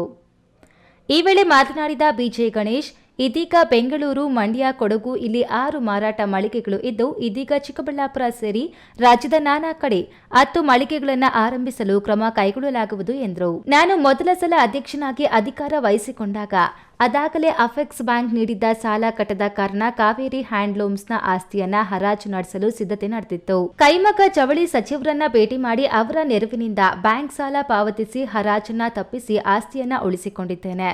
ಶಿಡ್ಲಘಟ್ಟ ತಾಲೂಕಿನ ಕೇಶವಪುರ ಬಳಿ ಇರುವ ಕೃಷಿ ಇಲಾಖೆಗೆ ಸೇರಿದ ಜಾಗದಲ್ಲಿ ಟೆಕ್ಸ್ಟೈಲ್ಸ್ ಪಾರ್ಕ್ ಅನ್ನು ಆರಂಭಿಸುವ ಯೋಜನೆ ಹಲವು ಕಾರಣಗಳಿಂದ ನೆನೆಗುದಿಗೆ ಬಿದ್ದಿದ್ದು, ಆ ಯೋಜನೆಯನ್ನ ಮತ್ತೆ ಕಾರ್ಯಗತಗೊಳಿಸಲು ಸಂಬಂಧಿಸಿದ ಸಚಿವರು, ಹಿರಿಯ ಅಧಿಕಾರಿಗಳ ಜೊತೆ ಮಾತನಾಡುವುದಾಗಿ ತಿಳಿಸಿದರು. ಮುಖ್ಯವಾಗಿ ನಮ್ಮ ಈ ಚಿಕ್ಕಬಳ್ಳಾಪುರ, ಬೆಂಗಳೂರು ಗ್ರಾಮಾಂತರ, ಕೋಲಾರ ಮತ್ತು ತುಮಕೂರು ಜಿಲ್ಲೆ ಮ್ಯಾಕ್ಸಿಮಮ್ ಜನರಿಗೆ ಇದರಿಂದ ತುಂಬಾ ಅನುಕೂಲ ಆಗುತ್ತೆ. ನೌಕರರಿಗೆ, ಈಗ ನಿರುದ್ಯೋಗಿಗಳಿಗೆ ಉದ್ಯೋಗ ಸಿಗುವಂತ ಒಂದೇ ಕಡೆ ಒಂದು 10,000 ಮಿನಿಮಮ್ 10-15,000 ಜನ ಕೆಲಸ ಸಿಗುವಂತ ಒಂದು ಬಹಳಷ್ಟು ಮಹತ್ವಕಾರ ಯೋಜನೆ ಅಂತ ಇದು ತಪ್ಪಾಗ್ಲಾರ್ದು. ಕಾರ್ಯಪ್ರವೃತ್ತವಾಗಿ ಕೆಲಸ ಮಾಡಬೇಕು ಅಂತ ನಾನು ಈಗಾಗಲೇ ಒಂದು ಪ್ರಸ್ತಾವನೆಯನ್ನು ಇಟ್ಟಿದ್ದೀನಿ. ತಮಿಳುನಾಡು ಮಾದರಿಯಲ್ಲಿ ಈ ತರ ಪ್ರಸ್ತಾವನೆ ಜಾರಿಯಲ್ಲಿದೆ. ಅದಕ್ಕಾಗಿ ನಾವು ಈಗಾಗಲೇ ತಮಿಳುನಾಡು ಮತ್ತೊಮ್ಮೆ ಅಧ್ಯಯನಕ್ಕೆ ಪ್ರವಾಸ ಹೋಗ್ಬೇಕಂತ ಸ್ಟಡಿ ಮಾಡೋಕೆ ಪ್ರಾರಂಭ ಮಾಡಿದ್ದೀವಿ. ಮತ್ತೆ ಹಿಂದೆ ಮಾಡಿದ್ದು ಅಧ್ಯಯನ ಪ್ರವಾಸದ ವರದಿ ಕೂಡ ನಮ್ಮ ಕೈಲಿದೆ. ಅದು ಸರ್ಕಾರಕ್ಕೆ ನಾವು ಒಪ್ಪಿಸಿದೀವಿ. ಅದು ಸಹ ಸರ್ಕಾರ ಒಪ್ಪಿದೆ. ಆ ನಿಟ್ಟಿನಲ್ಲಿ ಆದ್ರೆ ಮುಂದಿನ ದಿನಗಳಲ್ಲಿ ರಾಜ್ಯದಲ್ಲಿ ಈಗಾಗಲೇ ನೇಕಾರರು, ಕೈಮಗ್ಗ ನೇಕಾರರು ಕೆಲಸ ಇಲ್ಲದೆ, ಅವರು ಮಾಡುವಂತ ಸೀರೆಗಳಿಗೆ ಅಥವಾ ಬಟ್ಟೆಗಳಿಗೆ ಸರಿಯಾದ ಬೆಲೆ ಇಲ್ಲದೆ ಒಂದು ನಶಿಸಿ ಹೋಗ್ತಾರಂತ ಉದ್ದಿಮೆ ಆಗಿದೆ. ಈ ಉದ್ಯಮವನ್ನು ಮತ್ತೆ ಪುನಶ್ಚೇತನಗೊಳಿಸಲು ನಾವು ಈಗ ರಾಜ್ಯಾದ್ಯಂತ ಮತ್ತೊಮ್ಮೆ ಪ್ರವಾಸ ಕೈಗೊಳ್ತೀವಿ. ಮತ್ತು ಈ ಬಗ್ಗೆ ನಮ್ಮ ಜವಳಿ ಸಚಿವರು ಮತ್ತು ನಮ್ಮ ಕೈಮಗ್ಗ ಜವಳಿ ಇಲಾಖೆ ಆಯುಕ್ತರು ಸಹ ಬಹಳ ಉತ್ಸಾಹಕ್ಕಾಗಿದ್ದಾರೆ. ನಮ್ಗೆ ಏನೇ ಬೇಕಾದ್ರೂ ನಿಮ್ಗೆ ಎಲ್ಲ ಸಪೋರ್ಟ್ ಮಾಡ್ತೀವಿ ಅಂತ ಎಲ್ಲ ಹೇಳಿದ್ದಾರೆ.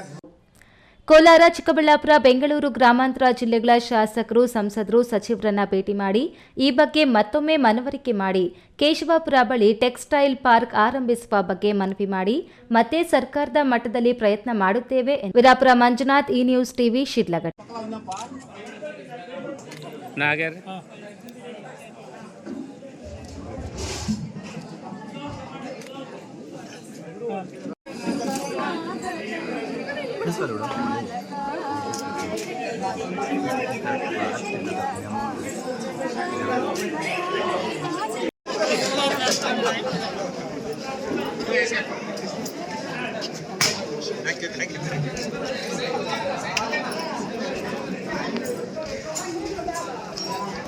ಪವಿತ್ರ ರಂಜಾನ್ ಹಬ್ಬದ ಅಂಗವಾಗಿ ಮುಸ್ಲಿಂ ಬಾಂಧವರು ಉಪವಾಸ ಪ್ರಾರಂಭಿಸಿದ್ದಾರೆ. ವರ್ಷಕ್ಕೊಮ್ಮೆ ಬರುವ ರಂಜಾನ್ ಹಬ್ಬದ ಪೂರ್ವ 1 ತಿಂಗಳ ಕಾಲ ಉಪವಾಸ ವಿಶೇಷ ಪ್ರಾರ್ಥನೆಗಳಲ್ಲಿ ಒಂದಾಗಿದೆ. ಬೆಳಗ್ಗೆ 5 ಗಂಟೆ ಒಳಗೆ ಉಪವಾಸ ಆರಂಭವಾಗಲಿದ್ದು, ಅದರ ಒಳಗೆ ಆಹಾರ ಸೇವನೆ ನಂತರ ಸಾಯಂಕಾಲ ಮಗ್ರಿಬ್ ಪ್ರಾರ್ಥನೆಯ ವೇಳೆ ಉಪವಾಸವನ್ನ ಮುಸ್ಲಿಂ ಬಾಂಧವರು ಬಿಡುತ್ತಾರೆ.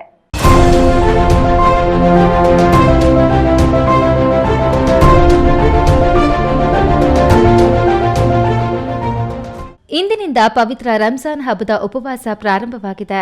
ವರ್ಷಕ್ಕೊಮ್ಮೆ ಬರುವ ರಂಜಾನ್ ಹಬ್ಬ ಮುಸಲ್ಮಾನ್ ಬಂಧುಗಳಿಗೆ ಪವಿತ್ರ ಹಬ್ಬವಾಗಿದ್ದು, ತಿಂಗಳ ಕಾಲ ಕಠಿಣವಾದ ಉಪವಾಸ ವ್ರತವನ್ನು ಆಚರಿಸುತ್ತಾರೆ.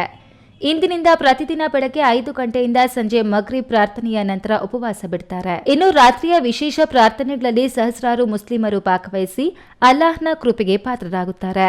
ಉಪವಾಸ ಬಿಡುವ ಮೊದಲು ನಗರದ ಎಲ್ಲಾ ಮಸೀದಿಗಳ ಮುಂದೆ ವಿವಿಧ ರೀತಿಯ ಆಹಾರ ಪದಾರ್ಥಗಳ ಅಂಗಡಿ ಮುಂಗಟ್ಟುಗಳಲ್ಲಿ ವ್ಯಾಪಾರ ವಹಿವಾಟು ಜೋರಾಗಿ ನಡೆಯುತ್ತೆ. ಉಪವಾಸ ಬಿಡುವ ಸಂದರ್ಭದಲ್ಲಿ ನೆಚ್ಚಿನ ಪದಾರ್ಥಗಳಲ್ಲಿ ಒಂದಾದ ಸಮೋಸ ಹಾಗೂ ಖರ್ಜೂರವನ್ನ ಮುಸ್ಲಿಮರು ತಪ್ಪದೇ ಖರೀದಿಸುತ್ತಾರೆ. ಬೇಸಿಗೆ ಕಾಲ ಪ್ರಾರಂಭವಾಗಿದ್ದು, ಇದರ ನಡುವೆಯೂ ಮುಸ್ಲಿಮರು ಸತತವಾಗಿ 13 ಗಂಟೆಗಳ ಕಾಲ ಏನನ್ನೂ ಸೇವಿಸದೆ ಉಪವಾಸ ನೆರವೇರಿಸಿ ಶ್ರದ್ಧಾ ಭಕ್ತಿಯನ್ನು ಮೆರೆಯುತ್ತಾರೆ. ಈ ಮಧ್ಯೆ ಆಗಾಗ ಇಫ್ತಿಯಾರ್ ಕೂಟಗಳನ್ನು ಆಯೋಜಿಸಿ ಉಪವಾಸವಿರುವ ಮುಸಲ್ಮಾನ್ ಬಂಧುಗಳಿಗೆ ಊಟ, ಹಣ್ಣು, ಹಂಪಲು, ಸಮೋಸ ಕೊಡಿಸಿ ಅಲ್ಲಾಹ್ವನ್ನ ಸಂತೃಪ್ತಿ ಪಡಿಸುವ ಪದ್ಧತಿಯನ್ನು ಇಲ್ಲಿ ರೂಢಿಸಿಕೊಂಡಿದ್ದು, ಆಗಾಗ ಸಹಭೋಜನ ಕಾರ್ಯಕ್ರಮಗಳನ್ನು ಹಮ್ಮಿಕೊಳ್ಳಲಾಗುತ್ತದೆ. ಅಸ್ಸಲಾಂ ವಲೈಕುಂ, ಎಲ್ಲರಿಗೂ ನಮಸ್ಕಾರ. ಇಂದಿನಿಂದ ರಂಜಾನ್ ತಿಂಗಳು ಪ್ರಾರಂಭವಾಗಿದೆ. ಅಂದರೆ ಈ ತಿಂಗಳು ಪೂರ್ತಿ ಉಪವಾಸ ಇದ್ದು ದೇವರಲ್ಲಿ ವಿಶೇಷವಾಗಿ ಪ್ರಾರ್ಥನೆ ಮಾಡುವಂತಹ ಇದು ಮಾಸ. ಹಾಗಾಗಿ ನಾನು ಎಲ್ಲ ನನ್ನ ಆತ್ಮೀಯ ಮಿತ್ರರಿಗೆ, ನನ್ನ ಸಹೋದರ ಸಹೋದರಿಯರಿಗೆ ವಿಶೇಷವಾಗಿ ಹೇಳೋದೇನೆಂದರೆ, ಈ ತಿಂಗಳಲ್ಲಿ ಉಪವಾಸ ಇರಿ, ದೇವರಲ್ಲಿ ಪ್ರಾರ್ಥನೆ ಮಾಡಿ. ಯಾಕೆ ಅಂದರೆ ನಮ್ಮ ಕುರಾನಲ್ಲಿ ಕೂಡ ಅಲ್ಲಾಹುನ ಒಂದು ಇದೇನೆಂದರೆ, ಅಲ್ಹಮ್ದುಲಿಲ್ಲಾಹಿ ರಬ್ಬಿಲ್ ಆಲಮೀನ್, ಅಂದರೆ ನಾನು ಸಾರೆ ಆಲಮ್ ಕಾ ರಬ್ ಮೈ ಹೂ ಅಂತೇಳ್ಬಿಟ್ಟು, ಅದರಲ್ಲಿ ಯಾವುದೇ ಒಂದು ಜಾತಿ, ಯಾವುದೇ ಒಂದು ಧರ್ಮಕ್ಕೆ ನಾನು ದೇವರಲ್ಲ ಅಂತ. ಅದೇ ರೀತಿ ನಮ್ಮ ಪ್ರವಾದಿಯವರು ಕೂಡ ಏನು ಹೇಳಿದ್ದಾರೆ ಅಂದರೆ, ಮೈ ಸಾರೆ ಆಲಮ್ ಕೆ ಲಿಯೆ ರಹಮತ್ ಬನ್ಕೆ ಆಯಾ ಹೂँ, ರಹಮತುಲ್ ಆಲಮೀನ್ ಹೂ ಅಂತ. ಹಾಗಾಗಿ ಈ ತಿಂಗಳು ಉಪವಾಸ ಇದ್ದು ತಮ್ಮ ತಮ್ಮ ನಮಾಜಿಗಳಲ್ಲಿ ನಮ್ಮ ದೇಶ, ನಮ್ಮ ದೇಶದ ಜನ ಎಲ್ಲರ ಆರೋಗ್ಯಕ್ಕೋಸ್ಕರ, ಎಲ್ಲರ ಒಂದು ಒಳ್ಳೆಯ ವ್ಯಾಪಾರಕ್ಕೋಸ್ಕರ ಪ್ರಾರ್ಥನೆ ಮಾಡಿದ್ರೆ ನಮ್ಮ ದೇಶ ಚೆನ್ನಾಗಿರುತ್ತೆ. ಈ ತಿಂಗಳಲ್ಲಿ ಏನೇ ಒಂದು ಪ್ರಾರ್ಥನೆ ಮಾಡಿದ್ರೆ ಅದು ಪ್ರಾರ್ಥನೆ ದೇವರಲ್ಲಿ ಮುಟ್ಟುತ್ತೆ, ಅದನ್ನು ದೇವರ ಅನುಗ್ರಹ ಮಾಡ್ತಾನೆ ಅಂತೇಳ್ಬಿಟ್ಟು ಒಂದು ಇದಿದೆ. ಹಾಗಾಗಿ ಕ್ಯಾಮ್ರಾ ಪರ್ಸನ್ ಅಶ್ವಥ್ ಜೊತೆ ಕೆಎಸ್ ನಾರಾಯಣಸ್ವಾಮಿ, ಈ ನ್ಯೂಸ್ ಟಿವಿ, ಚಿಕ್ಕಬಳ್ಳಾಪುರ.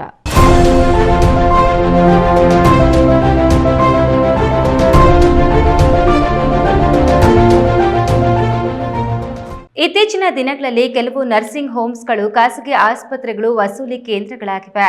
ಇದು ಬದಲಾಗಿ ಬಡ ರೋಗಿಗಳಿಗೆ ಉತ್ತಮ ಚಿಕಿತ್ಸೆ ದೊರೆಯುವಂತೆ ಆಗಬೇಕೆಂದು ಮಾಜಿ ಸಚಿವ ಎನ್ಎಚ್ ಶಿವಶಂಕರ್ ರೆಡ್ಡಿ ತಿಳಿಸಿದರು.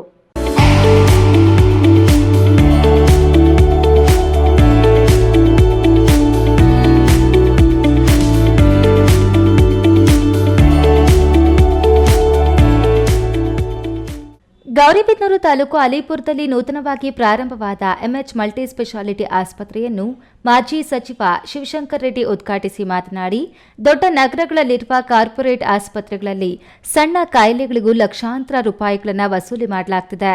ಆದ್ದರಿಂದಲೇ ಅವುಗಳು ಒಂದು ರೀತಿಯಲ್ಲಿ ಸುಲಿಗೆ ಕೇಂದ್ರಗಳಂತಾಗಿವೆ. ಅದು ಬದಲಾಗಬೇಕಾದಂತಹ ಅನಿವಾರ್ಯತೆ ಇದೆ. ಅಲಿಪುರ ಬಹಳ ವೇಗವಾಗಿ ಬೆಳೆಯುತ್ತಿರುವ ಗ್ರಾಮ. ಇಲ್ಲಿನವರು ದೇಶದ ಬೇರೆ ನಗರಗಳಲ್ಲಿ ನೆಲೆಸಿರುವಂತೆ ವಿದೇಶಗಳಲ್ಲೂ ನೆಲೆಸಿದ್ದಾರೆ. ಇವರಲ್ಲಿ ಹಲವಾರು ಸೇವಾ ಕಾರ್ಯಗಳಲ್ಲಿ ತೊಡಗಿಸಿಕೊಂಡಿದ್ದಾರೆ. ಅದು ಶ್ಲಾಘನೀಯವಾದುದು. ಇಲ್ಲಿ ಈಗಾಗಲೇ ಸರ್ಕಾರಿ ಆಸ್ಪತ್ರೆ, ಒಂದು ಖಾಸಗಿ ಆಸ್ಪತ್ರೆ ಸಹ ಇದೆ. ಇವುಗಳ ಜೊತೆಗೆ ಮಲ್ಟಿ ಸ್ಪೆಷಾಲಿಟಿ ಆಸ್ಪತ್ರೆಯ ಅವಶ್ಯಕತೆ ಇತ್ತು. ಆ ಅವಶ್ಯಕತೆಯನ್ನು ಎಂಎಚ್ ಆಸ್ಪತ್ರೆ ಪೂರೈಸಿದೆ. ಇದು ಸೇವಾ ಮನೋಭಾವನೆಯನ್ನು ರೂಢಿಸಿಕೊಂಡು ಈ ಭಾಗದ ರೋಗಿಗಳಿಗೆ ಉತ್ತಮ ಚಿಕಿತ್ಸೆ ನೀಡುವುದರ ಮೂಲಕ ಬಡ ರೋಗಿಗಳ ಬದುಕಲ್ಲಿ ಭರವಸೆ ಮೂಡುವಂತೆ ಮಾಡಲಿ ಎಂದು ಆಶಿಸಿದರು. ಅಲಿಪುರ ಗ್ರಾಮದಲ್ಲಿ ಹೊಸದಾಗಿ ಎಂಎಚ್ ಅಂತಕ್ಕಂಥ ಮಲ್ಟಿ ಸ್ಪೆಷಾಲಿಟಿ ಆಸ್ಪತ್ರೆಯನ್ನು ಇಲ್ಲಿರ್ತಕ್ಕಂಥ ಎಲ್ಲರ ಸಮಕ್ಷಮದಲ್ಲಿ ಇವತ್ತು ಉದ್ಘಾಟನೆ ಮಾಡಲಾಗಿದೆ. ಇದು ಅಲಿಪುರ ದೊಡ್ಡ ಗ್ರಾಮ.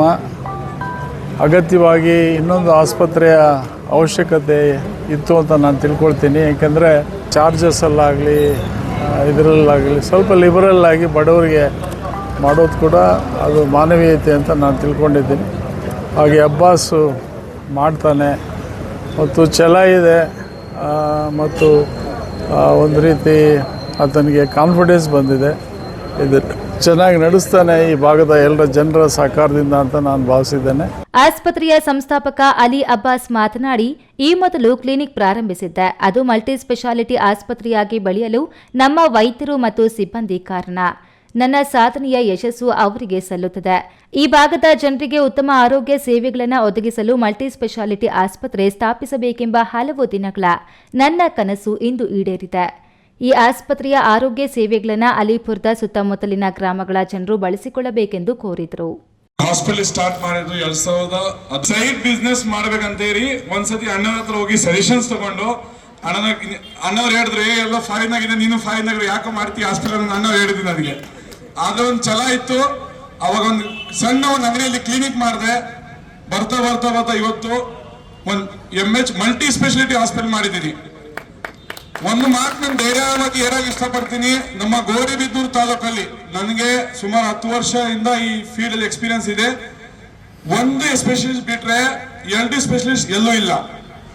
ಅದು ಕೇವಲ ಎಂಎಚ್ ಹಾಸ್ಪಿಟಲ್ ಅಲ್ಲಿ ನಿಮ್ಗೆ ಮಕ್ಕಳು ಮತ್ತು ತಾಯಿ ಗೋರಿ ಆಸ್ಪತ್ರೆ ಬಿಟ್ರೆ, ತಾಯಿ ಮತ್ತು ಮಕ್ಕಳ ಆಸ್ಪತ್ರೆ ಬಿಟ್ರೆ ಗೌರಿಬಿದನೂರು ತಾಲೂಕಿನಲ್ಲಿ ತಾಯಿಗೆ ಮತ್ತು ಮಗುಗೆ ಡಾಕ್ಟರ್ಸ್ ಎಲ್ಲ ಇದಾರೆ ಅಂದ್ರೆ ನಮ್ಮ ಎಂಎಚ್ ಹಾಸ್ಪಿಟಲ್ ಅಲ್ಲಿ.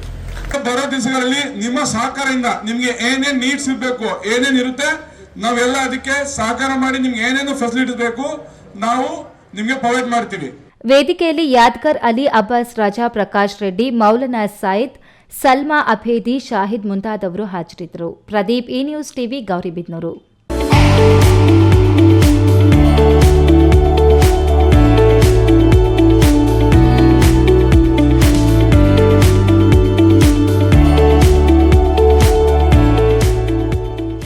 ಭ್ರಷ್ಟಾಚಾರ, ಅಧಿಕಾರ ದುರ್ಬಳಕೆ, ಜನ ವಿರೋಧಿ ನೀತಿ, ಅಗತ್ಯ ವಸ್ತುಗಳ ಬೆಲೆ ಏರಿಕೆ ಮತ್ತು ಬೆಂಗಳೂರು ನಗರ ಸೇರಿದಂತೆ ರಾಜ್ಯದ ಎಲ್ಲಾ ಜಿಲ್ಲೆಗಳಲ್ಲಿ ರಸ್ತೆಗಳ ಅಭಿವೃದ್ಧಿಗೆ ರಾಜ್ಯ ಕಾಂಗ್ರೆಸ್ ಸರ್ಕಾರ ನಿರ್ಲಕ್ಷ್ಯ ವಹಿಸುತ್ತಿದೆ ಎಂದು ದೇವನಹಳ್ಳಿ ವಿಧಾನಸಭಾ ಕ್ಷೇತ್ರದ ಮಾಜಿ ಶಾಸಕ ಎಲ್ಎನ್ ನಾರಾಯಣಸ್ವಾಮಿ ತಿಳಿಸಿದರು. ದೇವನಹಳ್ಳಿ ಪಟ್ಟಣದ ರಾಷ್ಟ್ರೀಯ ಹೆದ್ದಾರಿ 7ರಲ್ಲಿ ಜೆಡಿಎಸ್ ವತಿಯಿಂದ ಹಮ್ಮಿಕೊಂಡಿದ್ದ ಬೆಂಗಳೂರಿನ ಫ್ರೀಡಂ ಪಾರ್ಕ್ನಲ್ಲಿ ನಡೆಯುವ ಬೃಹತ್ ಪ್ರತಿಭಟನೆಗೆ ನಿಸರ್ಗ ಎಲ್ಎನ್ ನಾರಾಯಣಸ್ವಾಮಿ ಮಾತನಾಡಿ, ಜೆಡಿಎಸ್ ಪಕ್ಷದ ವತಿಯಿಂದ ರಾಜ್ಯ ಕಾಂಗ್ರೆಸ್ ಸರ್ಕಾರದ ವಿರುದ್ಧ ಬೃಹತ್ ಪ್ರತಿಭಟನೆಯನ್ನ ರಾಜ್ಯ ಯುವ ಜೆಡಿಎಸ್ ಅಧ್ಯಕ್ಷ ನಿಖಿಲ್ ಕುಮಾರಸ್ವಾಮಿ, ಶಾಸಕಾಂಗ ಸಭೆಯ ನಾಯಕ ಸುರೇಶ್ ಬಾಬು ನೇತೃತ್ವದಲ್ಲಿ ನಡೆಯುವ ಫ್ರೀಡಂ ಪಾರ್ಕ್ನಲ್ಲಿ ಬೃಹತ್ ಪ್ರತಿಭಟನೆಗೆ ತೆರಳುತ್ತಾ ಇದ್ದೇವೆ. ರಾಜ್ಯ ಕಾಂಗ್ರೆಸ್ ಸರ್ಕಾರದ ವಿರುದ್ಧ ಪ್ರತಿಭಟಿಸಲಾಗುತ್ತಿದೆ. ಜನವಿರೋಧಿ ನೀತಿ, ಭ್ರಷ್ಟಾಚಾರ, ಅಧಿಕಾರ ದುರುಪಯೋಗ, ಅಗತ್ಯ ವಸ್ತುಗಳ ಬೆಲೆ ಏರಿಕೆ ಇತ್ಯಾದಿ ವಿರೋಧಿಸಿ ಮತ್ತು ರಸ್ತೆ ಗುಂಡಿ ಮುಚ್ಚದೆ ಆಗ್ತಿರುವ ಅಪಘಾತಗಳ ಬಗ್ಗೆ ಖಂಡಿಸಲು ಹೆಚ್ಚಿನ ಸಂಖ್ಯೆಯಲ್ಲಿ ಭಾಗವಹಿಸುತ್ತಿದ್ದೇವೆ ಅಂತ ಹೇಳಿದರು. ಮತ್ತು ಅವರು ಕೊಟ್ಟಂಥ ಭರವಸೆಗಳು 5 ಪಂಚ ಗ್ಯಾರಂಟಿಗಳ ಯೋಜನೆ, ಆದರೆ ಸಮಯಕ್ಕೆ ಸರಿಯಾಗಿ ಹಣವನ್ನು ಮಹಿಳೆಯರ ಅಕೌಂಟ್ಗೆ ಹಾಕದೇ ಇರ್ತದೆ. ಮತ್ತು ರಾಜ್ಯದಲ್ಲಿ ಎಲ್ಲೂ ಕೂಡ ಅಭಿವೃದ್ಧಿ ಕಾಣದೇ ಇರ್ತದೆ. ಮತ್ತು ರಾಜಕೀಯ ಕಿತ್ತಾಟದಿಂದ ಜನರು ಸಂಕಟದಲ್ಲಿರ್ತಕ್ಕಂಥದ್ದು. ಮತ್ತು ಏನು ಇವತ್ತು ಸಮಾಜಗಳಿಗೆ ನಿಗಮ ಮಂಡಳಿಗೆ ಕೊಡ್ತಕ್ಕಂಥ ಹಣವನ್ನು ಗ್ಯಾರಂಟಿಗಳಿಗೆ ಬಳಸ್ಕೊತಾ ಇರೋದು, ಇದೆಲ್ಲ ಕೂಡ ವಿರೋಧ ಮಾಡಲೇಬೇಕು. JDS ಪಕ್ಷ ಪ್ರತಿಭಟನೆ ಮಾಡಬೇಕು ಅಂತ ನಮ್ಮ ಪಕ್ಷದ ವರಿಷ್ಠರ ತೀರ್ಮಾನದ ಮೇರೆಗೆ ಇವತ್ತು ನಾವು ಮತ್ತು ಜಿಲ್ಲಾಧ್ಯಕ್ಷರು ಮತ್ತು ನಮ್ಮೆಲ್ಲ ತಾಲೂಕಿನ ಮುಖಂಡರುಗಳ ನೇತೃತ್ವ ಬೃಹತ್ ಪ್ರತಿಭಟನೆಗಾಗಿ ಜನರನ್ನು ಕರ್ಕೊಂಡು ಹೋಗಬೇಕು ಅನ್ನೋ ಉದ್ದೇಶದಿಂದ ಇವತ್ತು ಹೊರಟಿದ್ದೀವಿ. ಈ ವೇಳೆ ಜೆಡಿಎಸ್ ಜಿಲ್ಲಾಧ್ಯಕ್ಷ ಬಿ ಮುನೇಗೌಡ, ಟೌನ್ ಅಧ್ಯಕ್ಷ ಮುನಿಯಾಂಜನಪ್ಪ, ತಾಲೂಕು ಅಧ್ಯಕ್ಷ ಆರ್ ಮುನೇಗೌಡ, ಪ್ರಧಾನ ಕಾರ್ಯದರ್ಶಿ ರವೀಂದ್ರ, ಕಾರ್ಯಾಧ್ಯಕ್ಷ ಲಕ್ಷ್ಮಣ್, ಹೋಬಳಿ ಅಧ್ಯಕ್ಷ ಜಗದೀಶ್, ಯುವ ಘಟಕದ ಪ್ರಧಾನ ಕಾರ್ಯದರ್ಶಿ ಯಮ್ರಹಳ್ಳಿ ಎಸ್ ಮಾರೇಗೌಡ ಮತ್ತಿತರರು ಉಪಸ್ಥಿತರಿದ್ದರು. ಹೈದರ್ ಸಾಬ್, ಈ ನ್ಯೂಸ್ ಟಿವಿ, ದೇವನಹಳ್ಳಿ. ಅಧ್ಯಯನ, ಅಧ್ಯಾಪನ, ಸಂಸ್ಕಾರಗಳ ಆಚರಣೆ ಮತ್ತು ಮೌಲ್ಯಗಳ ಅನುಸರಣೆಯಿಂದಾಗಿ ಬ್ರಾಹ್ಮಣರಿಗೆ ಸಮಾಜದಲ್ಲಿ ಪೂಜ್ಯನೀಯ ಸ್ಥಾನವಿದೆ ಎಂದು ವಿಶ್ವ ವಿಪ್ರತ್ರಯಿ ಪರಿಷತ್ ಅಧ್ಯಕ್ಷ ರಘುನಾಥ್ ಭಟ್ ತಿಳಿಸಿದರು.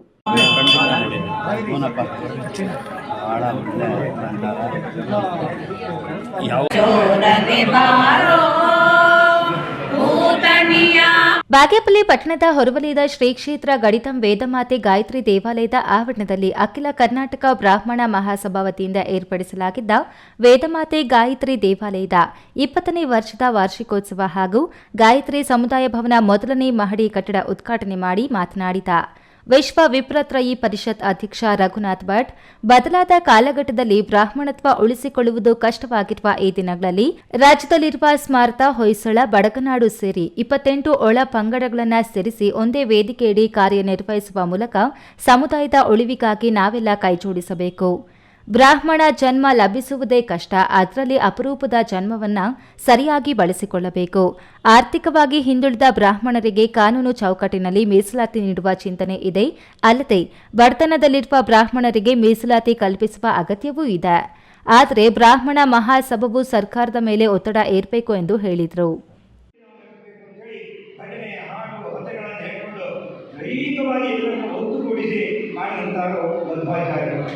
ಈಗ ನಾವು 3 ಜನರ ಆಚಾರ್ಯರ ಮಕ್ಕಳಾಗಿದ್ದೇವೆ. ಅವಾಗ ಮೂಲ ತತ್ವ ಅನ್ನತಕ್ಕಂಥದ್ದು ಅನ್ನ, ಅದರಿಂದ ನಮಗೆ ಟೇಸ್ಟ್ ಬೇರೆ, ಸಕ್ಕರೆ ಇರ್ಬೋದು, ಪುಳಿಯೋಗರೆ ಇರ್ಬೋದು ಎಲ್ಲ. ಹಾಗೆ ದ್ವೈತ, ಅದ್ವೈತ, ವಿಶಿಷ್ಟಾದ್ವೈತ ಅಂತಕ್ಕಂಥದ್ದು ನಮ್ಮಲ್ಲೆಲ್ಲ ಇರತಕ್ಕಂಥದ್ದು. ಎಲ್ಲವೂ ಸಹಿತ ಮೂಲ ಹೋಗುವುದೇ ಕೇಶವಂ ಪ್ರತಿಗಚ್ಚತಿ. ಈಗ ಹಾಗೆ ನಾವು ಎಲ್ಲರೂ ಒಗ್ಗಟ್ಟಾಗಿರಬೇಕು. ಪ್ರತಿಯೊಬ್ಬರು ವ್ಯಕ್ತಿ ನಮ್ಮ ಊರಿನಲ್ಲಿ ಬ್ರಾಹ್ಮಣ ಸಂಘ ನೋಡಿ ಇವತ್ತು ಈ ಜಾಗದಲ್ಲಿ ಇಟ್ಕೊಳ್ಬೇಕಾದ್ರೆ ಕಟ್ಟಬೇಕಾದ್ರೆ ನಿಮ್ಮ ಹಿರಿಯರು ಕಟ್ಟಪಟ್ಟಿದ್ದಾರೆ. ಇದನ್ನೇ ಶ್ರೀಕೃಷ್ಣ ಪರಮಾತ್ಮ. ಈ ಸಂದರ್ಭದಲ್ಲಿ ಖ್ಯಾತ ಹಿರಿಯ ಪುರೋಹಿತ ಭಾನುಪ್ರಕಾಶ್ ಶರ್ಮಾ, ಅಖಿಲ ಕರ್ನಾಟಕ ಬ್ರಾಹ್ಮಣ ಮಹಾಸಭಾ ಸಹ ಕಾರ್ಯದರ್ಶಿ ಪಲಿಚರ್ಲಾ ಪ್ರಕಾಶ್, ಜಿಲ್ಲಾಧ್ಯಕ್ಷ ನಾಗಭೂಷಣ್ ರಾವ್, ತಾಲೂಕು ಅಧ್ಯಕ್ಷ ಎಸ್ ಮುನಿರಾಮಯ್ಯ, ಪದಾಧಿಕಾರಿಗಳಾದ ತ್ಯಾಗರಾಜು ಶಾಸ್ತ್ರಿ, ಎಚ್ವಿ ಮುರಳೀಧರ್ ಇನ್ನಿತರರು ಹಾಜರಿದ್ದರು. ಸುಬ್ಬು, ಈ ನ್ಯೂಸ್ ಟಿವಿ, ಬಾಗೇಪಲ್ಲಿ.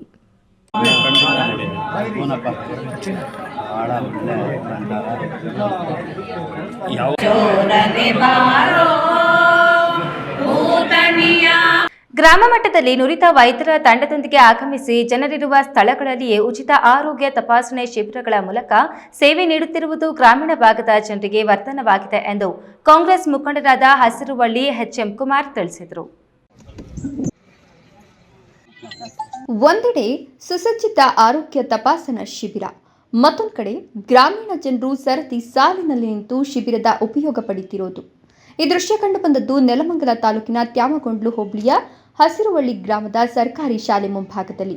ಶಾನಭಾಗ್ ಆಸ್ಪತ್ರೆ ಹಾಗೂ ಶ್ರೀ ವಾಯುಪುತ್ರ ಚಾರಿಟಬಲ್ ಟ್ರಸ್ಟ್ ಸಹಯೋಗದಲ್ಲಿ ಆಯೋಜಿಸಲಾಗಿದ್ದ ಉಚಿತ ಆರೋಗ್ಯ ತಪಾಸಣಾ ಶಿಬಿರವನ್ನು ಉದ್ಘಾಟಿಸಿ ಹಸಿರುವಳ್ಳಿ ಎಚ್ಎಂ ಕುಮಾರ್ ಮಾತನಾಡಿ, ಜನರಿಗೆ ಹಣ, ಆಸ್ತಿ ಹಾಗೂ ಐಶ್ವರ್ಯಕ್ಕಿಂತ ಆರೋಗ್ಯವೇ ಭಾಗ್ಯವಾಗಿದೆ. ಉತ್ತಮ ಆರೋಗ್ಯವನ್ನು ಹೊಂದಿರುವ ವ್ಯಕ್ತಿ ಏನನ್ನು ಬೇಕಾದರೂ ಸಂಪಾದಿಸಬಹುದು. ಆದ್ದರಿಂದ ಜನರು ಆರೋಗ್ಯದ ಬಗ್ಗೆ ಜಾಗೃತರಾಗಬೇಕು ಹಾಗೂ ಗ್ರಾಮೀಣ ಭಾಗದಲ್ಲಿ ಉಚಿತವಾಗಿ ನುರಿತ ವೈದ್ಯರೊಂದಿಗೆ ಆಯೋಜಿಸುವ ಶಿಬಿರಗಳನ್ನು ಸದುಪಯೋಗಪಡಿಸಿಕೊಳ್ಳಬೇಕು ಎಂದರು. ಶಾನ್ಭೋಗ್ ಆಸ್ಪತ್ರೆ ಬಸವೇಶ್ವರ ಅವರ ವತಿಯಿಂದ ಮತ್ತು ಛಾಯಾಪುತ್ರ ಚಾರಿಟಬಲ್ ಟ್ರಸ್ಟ್ ಸಹಯೋಗದಿಂದ ಮುಖ್ಯವಾಗಿ ನಮ್ಮ ಏನು ಸುನಂದ ಮೂರ್ತಿ ಇದ್ದಾರಲ್ಲ, ಆ ಮೇಡಮ್ ಅವರ ಒಂದು ಸಹಕಾರದೊಂದಿಗೆ, ಸಹಕಾರ ಅಂದರೆ ಅವರು ಅತಿ ಹೆಚ್ಚು ಸಹಕಾರ ಮಾಡಿದ್ದಾರೆ. ಅವರ ಸಹಕಾರದೊಂದಿಗೆ ಈ ಏನು medical camp, free medical camp ನಡೀತಾ ಇದೆ. ಹೆಚ್ಚಿನದಾಗಿ ನಮ್ಮ ಏನು ಶಾನ್ಭೋಗ್ ನರ್ಸಿಂಗ್ ಹೋಮ್ನ ಎಲ್ಲ ಸ್ಟಾಫು, ಡಾಕ್ಟರ್ಸು ಮತ್ತು ಅವ್ರೇನು ಎಲ್ಲ ಮೆಡಿಕಲ್ ಸ್ಟಾಫ್ ಇದ್ದಾರೆ ಅವರೆಲ್ಲರೂ ಬಂದಿದ್ದಾರೆ. ಇಲ್ಲಿ ಈ ಒಂದು ಏನು ಮೆಡಿಕಲ್ ಕ್ಯಾಂಪಿದ ಉಪಯೋಗ ಇದೆ, ಅದನ್ನು ನಮ್ಮ ಪಂಚಾಯಿತಿಯಲ್ಲಿ ಇರ್ತಕ್ಕಂಥ ಎಲ್ಲ ಜನರು ಸದುಪಯೋಗಪಡಿಸಬೇಕು ಅಂತ ನಾನು ಈ ಸಂದರ್ಭದಲ್ಲಿ ಹೇಳಲಿಕ್ಕೆ ಇಚ್ಛೆಪಡ್ತೀನಿ. ಶಿಬಿರದಲ್ಲಿ 300ಕ್ಕೂ ಹೆಚ್ಚು ಸಾರ್ವಜನಿಕರು ಆರೋಗ್ಯ ತಪಾಸಣೆಯನ್ನು ಮಾಡಿಸಿದ್ರು ಹಾಗೂ ವೈಭವ ನೇತ್ರಾಲಯದಿಂದ ನೇತ್ರ ತಪಾಸಣೆ ಹಾಗೂ ಉಚಿತವಾಗಿ ಔಷಧಿಗಳನ್ನು ವಿತರಿಸಲಾಯಿತು. ಈ ಸಂದರ್ಭದಲ್ಲಿ ಹಸಿರುವಳ್ಳಿ ಗ್ರಾಮ ಪಂಚಾಯಿತಿ ಮಾಜಿ ಅಧ್ಯಕ್ಷ ನರಸಿಂಹಮೂರ್ತಿ, ಶಾನ್ಭಾಗ್ ಆಸ್ಪತ್ರೆಯ ಡಾಕ್ಟರ್ ಗೀತಾ, ಸುನಂದ ಪಿ ಮೂರ್ತಿ, ಹಸಿರುವಳ್ಳಿ ಗ್ರಾಮ ಪಂಚಾಯಿತಿ ಮಾಜಿ ಅಧ್ಯಕ್ಷ ನರಸಿಂಹಮೂರ್ತಿ, ಸದಸ್ಯ ವಾದಕುಂಟೆ ಜನಕೃಷ್ಣ, ಕರವಸೂಲಿಗಾರ ಕೆಂಪರಾಜು, ಮಧು ಮತ್ತಿತರರು ಹಾಜರಿದ್ದರು. ರಾಮ್ ಪ್ರಸಾದ್ ಕಿಯಾರ್, ಈ ನ್ಯೂಸ್ ಟಿವಿ, ನೆಲಮಂಗಲ. ಕಾರ್ಖಾನೆಯವರು ಬಾಕಿ ಉಳಿಸಿಕೊಂಡಿರುವ ವೇತನ ಮತ್ತು ಭವಿಷ್ಯ ನಿಧಿ ಹಣವನ್ನು ನೀಡುವಂತೆ ಒತ್ತಾಯಿಸಿ ಕಾರ್ಮಿಕರು ಪ್ರತಿಭಟನೆ ನಡೆಸಿರುವ ಘಟನೆ ಗೌರಿಬಿದನೂರು ನಗರದ ಹೊರವಲಯದ ಹಿಂದೂಸ್ತಾನ ಡಿಸ್ಟಿಲರೀಸ್ ಬಳಿ ನಡೆದಿದೆ.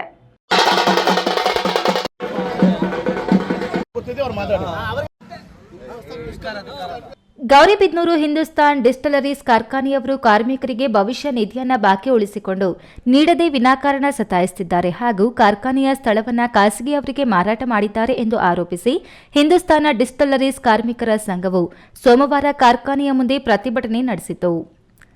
ಕಾರ್ಮಿಕ ಸಂಘದ ಅಧ್ಯಕ್ಷ ಕೆಎನ್ ನರಸಿಂಹಮೂರ್ತಿ ಮಾತನಾಡಿ, ಮಾನ್ಯ ಜಿಲ್ಲಾ ಮತ್ತು ಸತ್ರ ನ್ಯಾಯಾಲಯದಲ್ಲಿ ಆದ ಒಡಂಬಡಿಕೆಯನ್ನ ಆಡಳಿತ ವರ್ಗದವರು ಕಾನೂನು ಬಾಹಿರವಾಗಿ ಉಲ್ಲಂಘನೆ ಮಾಡಿದ್ದು, ಒಡಂಬಡಿಕೆಯ ಪ್ರಕಾರ 23,000 ರುಗಳನ್ನು ಪಡೆದುಕೊಂಡಿರುವ 7 ಜನ ಕಾರ್ಮಿಕರನ್ನ ಮತ್ತೆ ಕೆಲಸಕ್ಕೆ ನೇಮಕ ಮಾಡಿಕೊಂಡಿದ್ದಾರೆ.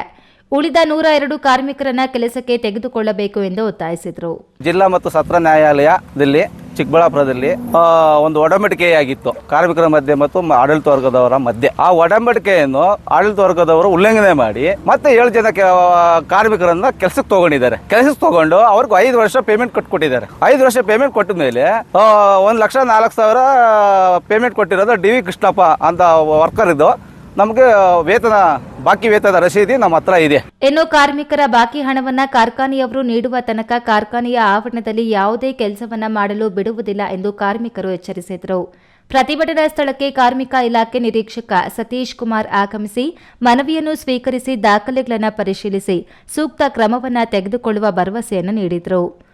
ಪ್ರತಿಭಟನೆಯಲ್ಲಿ ಕಾರ್ಮಿಕ ಸಂಘದ ಉಪಾಧ್ಯಕ್ಷ ಸಿ ನಾಗರಾಜ್, ಪಾಲಿಯ ಕಾರ್ಮಿಕ ಸಂಘದ ಉಪಾಧ್ಯಕ್ಷ ಡಿಸಿ ವೆಂಕಟೇಶಪ್ಪ, ಕಾರ್ಯದರ್ಶಿಗಳಾದ ಎನ್ ಮೂರ್ತಿ, ಅನಿಲ್ ಕುಮಾರ್, ಪ್ರಧಾನ ಕಾರ್ಯದರ್ಶಿಗಳಾದ ಪಿಎನ್ ಮೂರ್ತಿ, ಎಸ್ ನಾಗಪ್ಪ, ಖಜಾಂಚಿ ಎಂಇ ಸಿರಂಜನ್ ಕುಮಾರ್, ಜಂಟಿ ಕಾರ್ಯದರ್ಶಿ ಮುರಳಿ ಮುಂತಾದವರು ಭಾಗವಹಿಸಿದರು. ಪ್ರದೀಪ್, ಈ ನ್ಯೂಸ್ ಟಿವಿ, ಗೌರಿಬಿದನೂರು.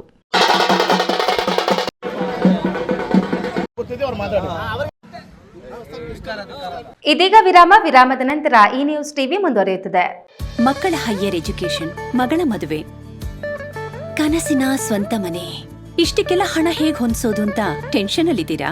ಇರೋ ಚಿನ್ನನ ಅಡ ಇಡೋಕ್ ಹೋದ್ರೆ ಬಡ್ಡಿ ಮೇಲ್ ಬಡ್ಡಿ ಕಟ್ಬೇಕು. ಬೇಡ, ಮಾರ್ಬಿಡೋಣ ಅಂದ್ರೆ ಅರ್ಧ ಬೆಲೆ ಕೇಳ್ತಾರೆ ಅನ್ನೋ ಆತಂಕದಲ್ಲಿದ್ದೀರಾ?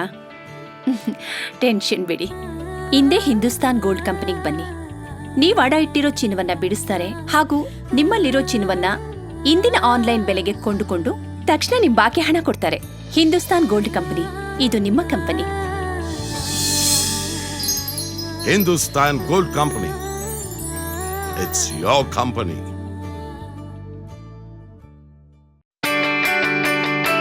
ಜೈನ್ ಮಿಷನ್ ಆಸ್ಪತ್ರೆ, ಜೈನ್ ಮಿಷನ್ ಟ್ರಸ್ಟ್ನ ಲಾಭರಹಿತ ಉಪಕ್ರಮ. ಕರ್ನಾಟಕ ರಾಜ್ಯ ಬೀಜ ನಿಗಮ ಪಕ್ಕ, ಬಿಬಿ ರಸ್ತೆ, ಚಿಕ್ಕಬಳ್ಳಾಪುರ.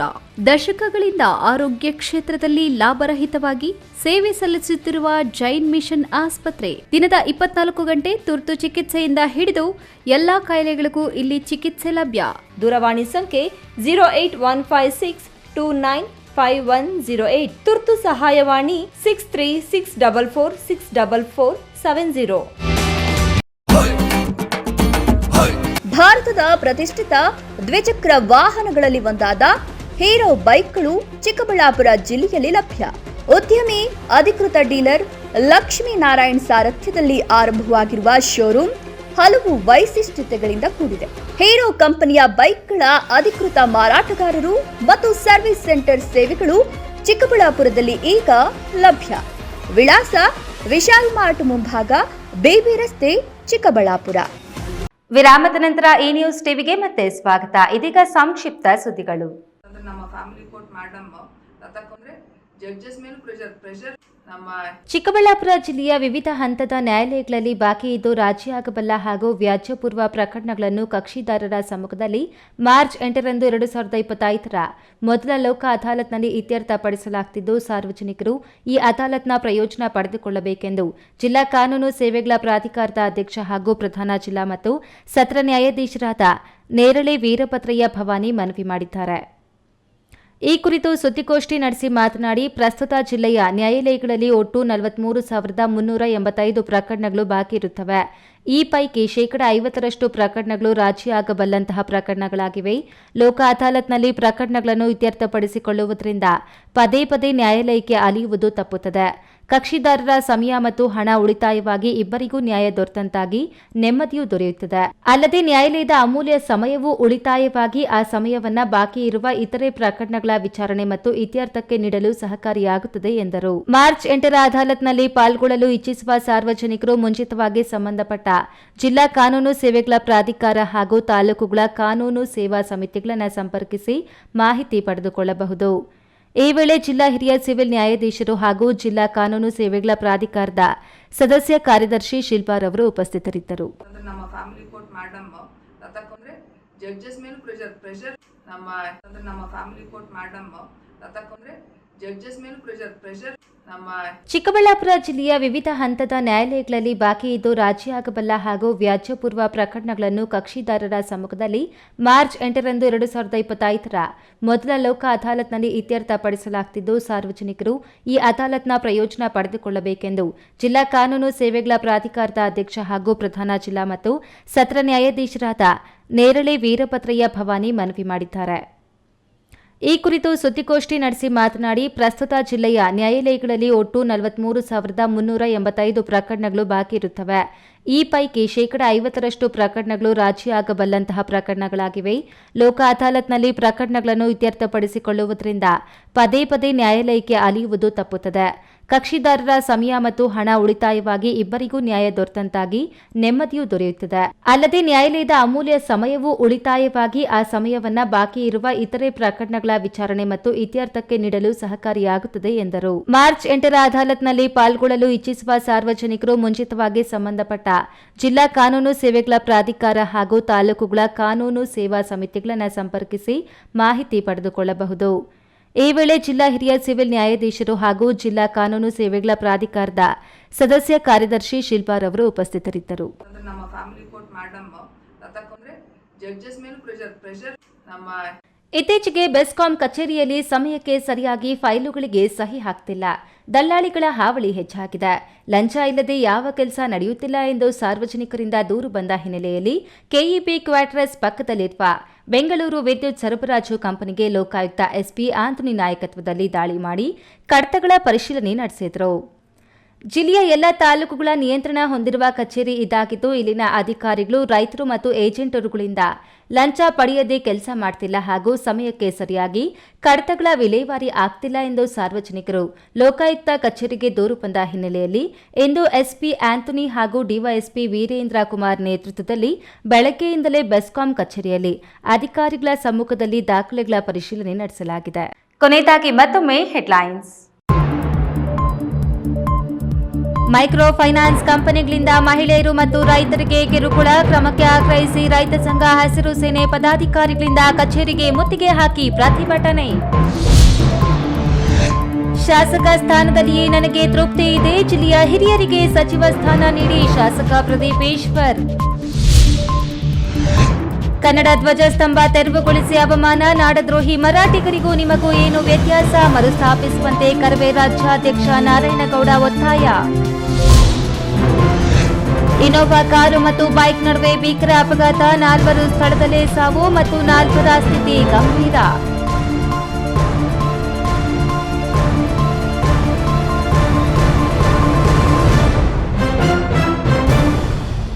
ದಿನನಿತ್ಯದ ಸುದ್ದಿ ಸ್ವಾರಸ್ಯಕ್ಕಾಗಿ ತಪ್ಪದೆ ವೀಕ್ಷಿಸಿ ಈ ನ್ಯೂಸ್ ಟಿವಿ.